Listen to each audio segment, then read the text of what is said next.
So today we will be making healthy kind of gingerbread. I will be substituting some things to the regular gingerbread recipe, and actually I had an error filming yesterday, so I already have some stuff prepared, and I will explain what I did yesterday.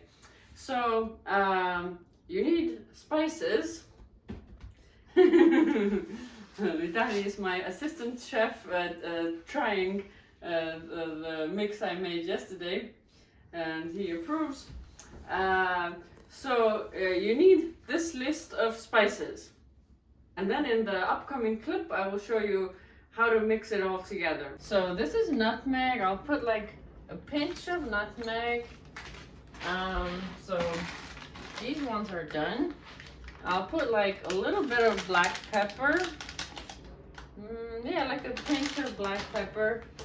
And then vanilla I'll leave for later. So I'll do like maybe 3 large pinches of ginger. Yeah, so ginger powder.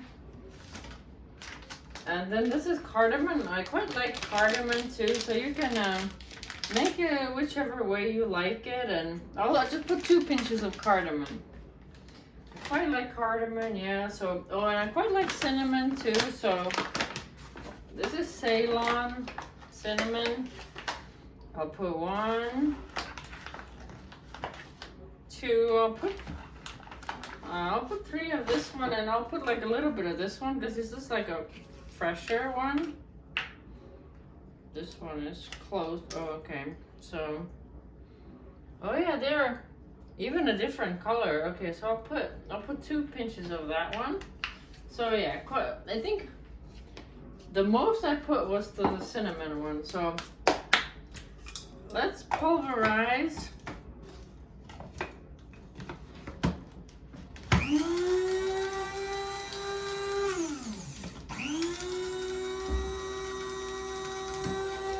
Let's see if it makes it all smooth now.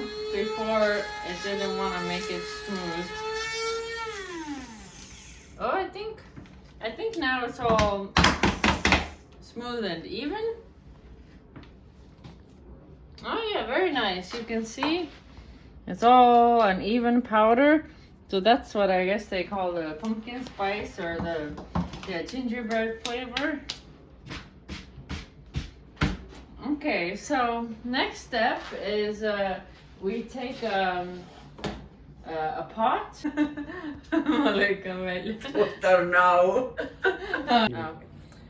So I put the stovetop on over medium, in between medium and high. And so I will make my sugar syrup here. So what I'll be using is a coconut sugar for the most like realistic kind of sugar, and this is a xylitol. So I'll be using like a xylitol and coconut sugar mix. So I will start. Oh, hello, Vitali. I will start with putting a little bit of this. And yeah, I don't have exact measurements. You just have to like play it by ear. Yeah, so I don't know. I guess that's enough, right? Yeah, okay. So, and I will put xylitol for the fake sugar, for the healthier option. Yeah, I don't know. Is that enough? Yeah, okay. That's enough, yeah. Okay. And I will just let it melt. To make the caramel, you put a little bit of water too to help it all blend up. And once it comes to a boil and mixes it all up, then you add the butter.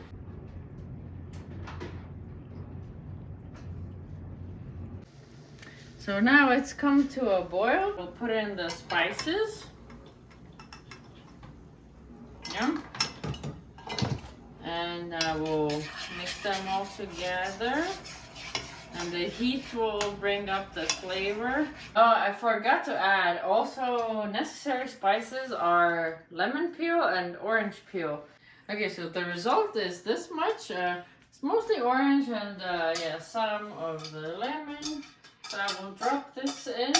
And I forgot to add a drop of vanilla. And the next step is I will take like half of like a regular bar of butter and drop it in and let it melt in.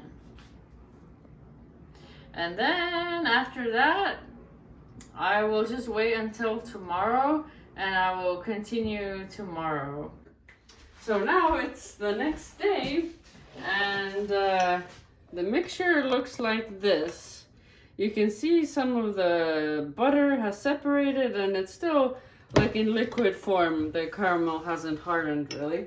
So what I need to do next is I will be using 1 egg.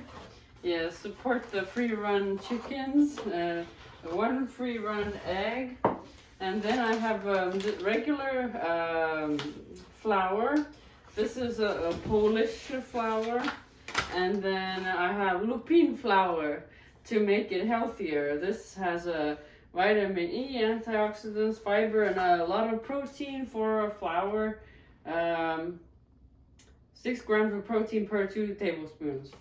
So I will start with adding 1 egg.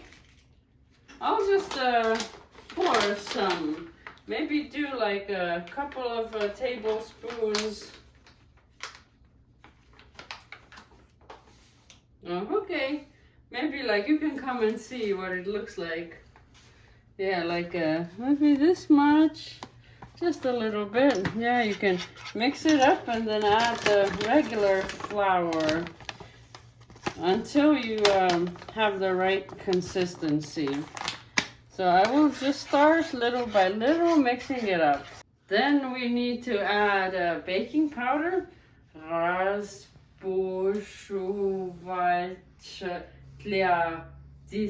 In Ukrainian. So we add about half of this package. And mix it all together. So now I have added enough flour and kneaded the dough. It doesn't stick to the pan anymore and doesn't really stick to my hands. So I will transport it here, make it into a nice loaf, and I will leave this to sit and absorb all the spices and everything will get integrated. I will leave it for maybe a week or like a little bit less than a week. So yeah, this is what it looks like. Very professional and beautiful, if I do say so myself. And then I will just leave it in the fridge like this. Now about a week has passed and I'm ready to make the gingerbread. I have my dough here that I took out of the wrapping and put on top of some flour. And then I have parchment paper here and I put some oil on it. And you can see the kitties are enjoying their Christmas meal. So, oh, and I will make glazing too, using this calorie-free sweetener with stevia leaf extract. So this will be interesting to try. It's icing sugar.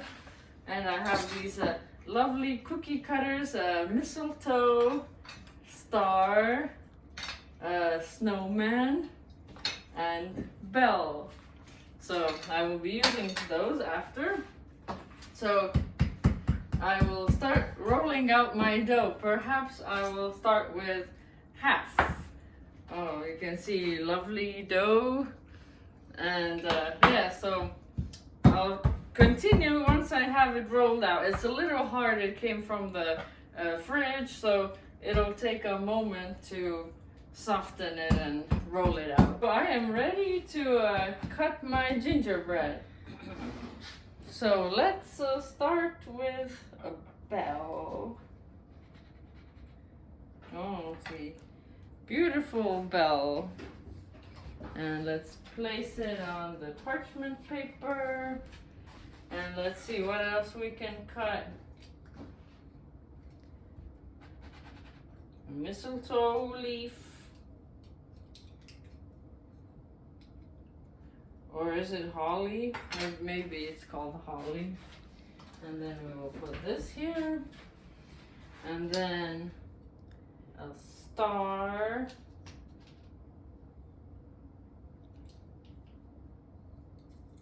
A star like this. I'm making them this thickness, but you can make them any thickness you like.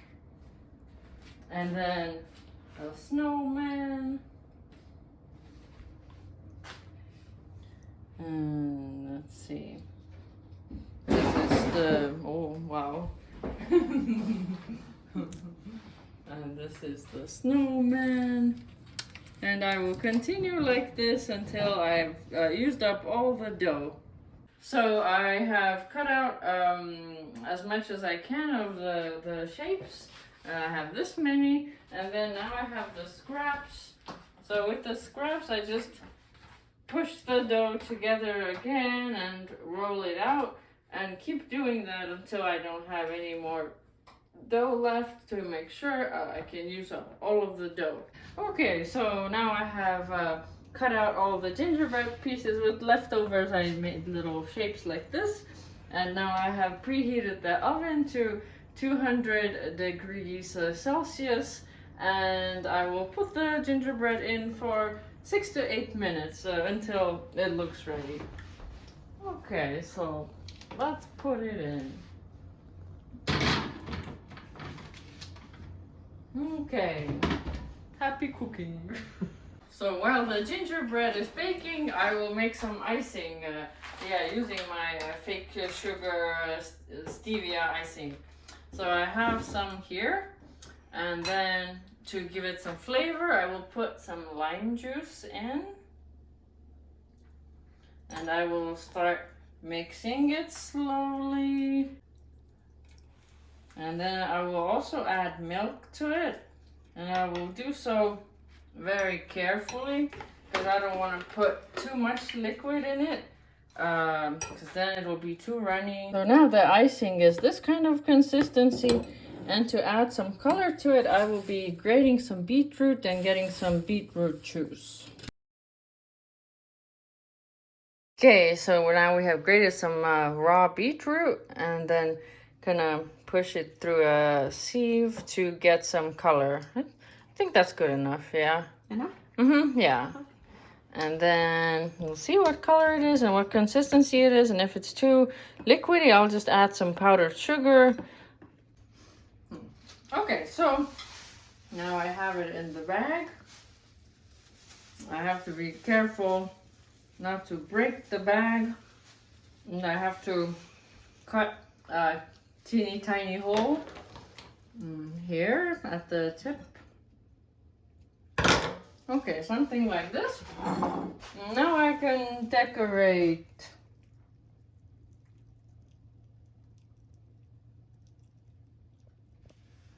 You can create whatever shapes you want. Well, this little thing is getting in the way, and I'll cut this off. I don't like this little bit here. Okay, that's better. Yeah, so you can do whatever you like. I'll show you the result of mine after. I had a minor error with the plastic bag. It was the wrong kind of plastic bag. It's too thin. So I ended up just spreading the icing on top of the gingerbread. So you can take a look at my beautiful pieces of gingerbread. Yeah, so the icing will harden, and yeah, it'll be harder afterwards. And yeah, some of them I just left bare because sometimes it's just nice to have the gingerbread by itself. But yeah, the flavor, I never made this recipe before actually, and it's very good. And it's very sweet, but not too sweet. And it has a lot of flavor of the different spices. And I recommend trying this recipe for a healthier version of gingerbread, and Merry Christmas!